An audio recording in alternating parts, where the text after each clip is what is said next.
गौरव भाटिया राष्ट्रीय प्रवक्ता भारतीय जनता पार्टी के हमारे साथ जुड़ रहे हैं। जुनैद हैरिस जो कि इस्लामिक स्कॉलर हैं यहाँ स्टूडियो में जुड़े हैं। वारिस पठान साहब प्रवक्ता एआईएम के। सूरज पाल अमूजी हमारे साथ करनी सेना का पक्ष रखने के लिए जुड़े हैं। मौलाना साजिद रशीदी साहब इस्लामिक स्कॉलर जुड़ गए। संगीत रागी जी राजनीतिक विश्लेषक हमारे साथ जुड़ गए। वारिस पठान जी, आज आपके साथ शुरुआत करना चाहती हूं। ये कौन सा बयान है और इस बयान के पीछे का मकसद क्या है? क्या कहने की कोशिश हो रही है कि किनसे शादी हुई थी मुगलों की? क्या बताना चाह रहे हैं इसके जरिए ओवैसी साहब? नहीं, देखिए अंजना जी, बयान ये है कि बार बार मुसलमानों को आप मुगलों के साथ जोड़ देते हो।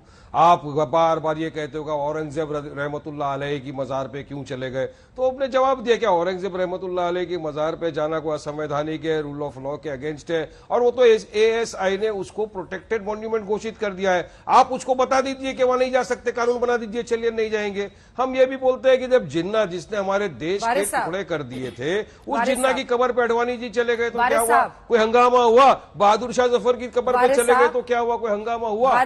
तो हम ही अगर वारिस पठान जी, जो मकसद बताने में आपको संकोच हो रहा है वो मैं आपके लिए डिकोड कर देती हूं। मकसद ये नहीं है कि मुस्लिमों का मुगलों से पल्ला झाड़ना है। मकसद ये है कि हिंदुओं को भड़काना है।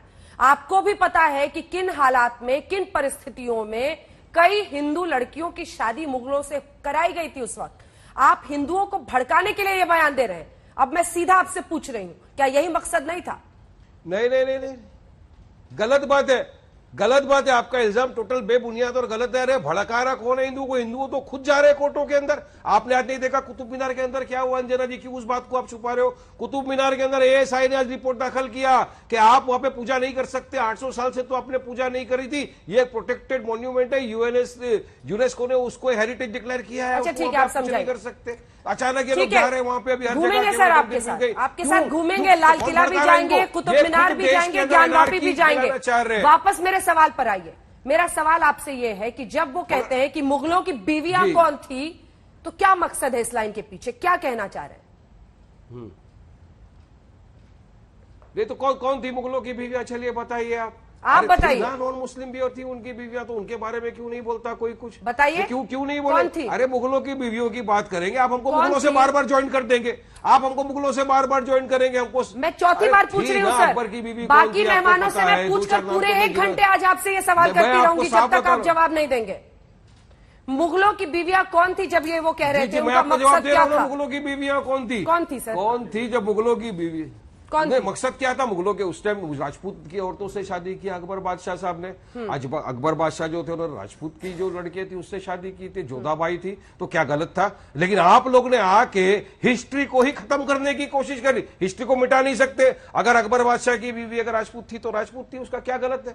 लेकिन आपने शुरू किया ना ये लव जिहाद वाला टॉपिक। कौन लाया? मुसलमान नहीं लाए, आप लोग ने शुरू किया। आपका नहीं बोल रहा अंजना जी। ये जो ये विश्व हिंदू परिषद आरएसएस वाले हैं, ये लोगों ने शुरू किया सब ये। ठीक है गौरव भाटिया जी।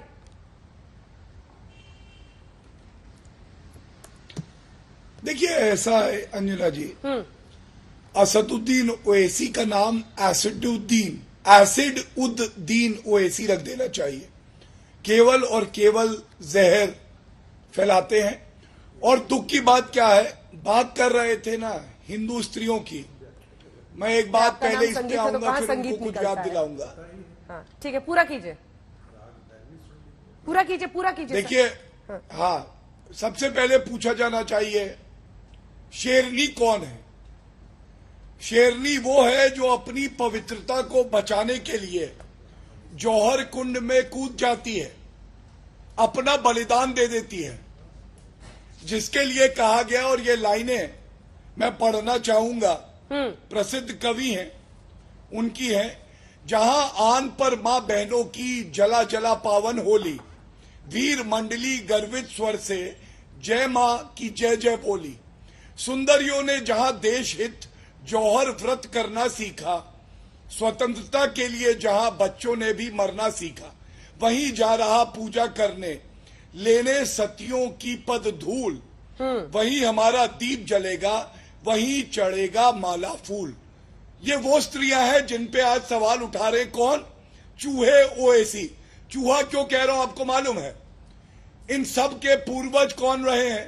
नहीं ये सब ऐसा सब यूज करा। फिर मैं मोदी के बारे में कुछ बोलूंगा तो आपको बुरा लग जाएगा। जिन्होंने कहा, फिर मैं कुछ बोल दूंगा नड्डा जी के बारे में तो आपको बुरा लग जाएगा। देखिए आप शब्द यूज नहीं करने का, अब शब्दों के इस्तेमाल के बिना भी एक सेकंड उसके बारे में गौरव जी आप क्या हो? आप चूहे से भी बदतर हो। आपकी आपत्ति सही दर्ज की गई है। कबूतर वारिस पठान साहब, ये ठीक है, बहुत सारे नाम दे सकता हूं। आपकी आपत्ति बिल्कुल सही है। गौरव जी पहले अब शब्दों का इस्तेमाल मत कीजिए आप किसी के लिए।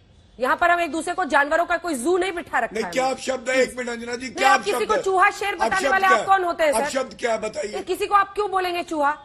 चूहा बोले कोई किसी को कुत्ता बोले, वैसे ही बात करते हैं। चलिए एक दूसरे को जू बना डालिए। क्या बात कर रहे हैं? क्या बात कर रहे हैं? मैं बोलूँ आपको, मैं अंजना जी सुनिए, बात पूरी कीजिए। सुनिए, बहुत सारी चीजें बोल सकता हूँ, बहुत सारे जानवरों की बातें। ठीक है मिस्टर पठान, वापस टॉपिक पे आइए। हाँ देखिए, हाँ गौरव अंजना जी, चलिए, जिन आक्रांताओं ने भारत में घुस के महिला अस्मिता के साथ खिलवाड़ किया, हम तो उनको आक्रांता कहते हैं, पापी भिखमंगे लुटेरे कहते हैं। अगर उन्होंने महिलाओं के साथ गलत किया और उसका महिमा मंडन अकबरुद्दीन ओवैसी और असदुद्दीन ओवैसी करेंगे तो इनको क्या बुलाएंगे? आप मुझे बताइए।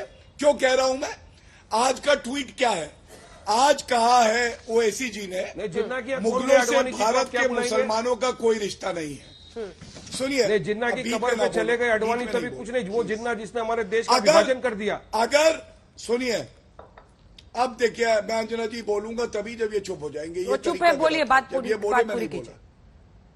और मैं तर्क की बात कर रहा हूं। धन्यवाद। उन्होंने कहा भारत के मुसलमानों का मुगलों से कोई रिश्ता नहीं है। तो मैं ये पूछना चाहता हूं, या तो अकबरुद्दीन ओवैसी मुसलमान नहीं है या भारतीय नहीं है। ये तस्वीर है औरंगजेब की मजार पे है कि नहीं? और साथ में वारिस पठान भी दिखेंगे।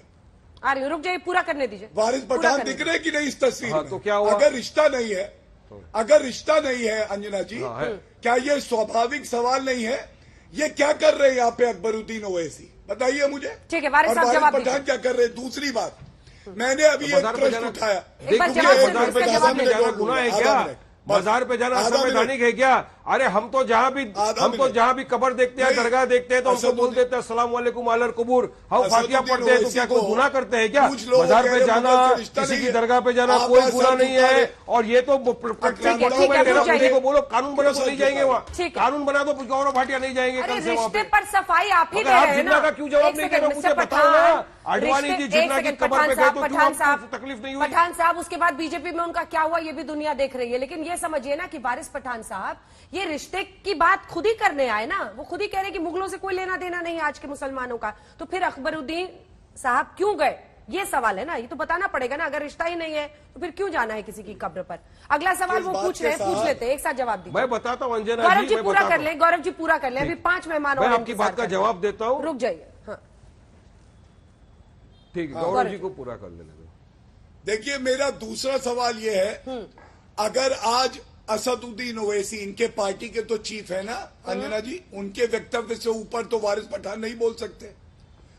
क्या अकबरुद्दीन ओवैसी और उत्तर प्रदेश चुनाव में असदुद्दीन ओवैसी ने यह बात नहीं कही कि हमने 800 साल भारत पे हुकूमत करी है, अगर मुगलों से इनका कोई रिश्ता नहीं, अगर जो आक्रांता मुसलमान थे कोई रिश्ता नहीं, जिन्होंने हिंदू महिलाओं के साथ गलत करने की कोशिश करी, तो मैं पूछना चाहता हूं फिर ये कैसे कह देते कि 800 साल हमने हुकूमत करी? या तो रिश्ता है या नहीं है। दोगलापन कैसा है ये? इसका उत्तर दे दे।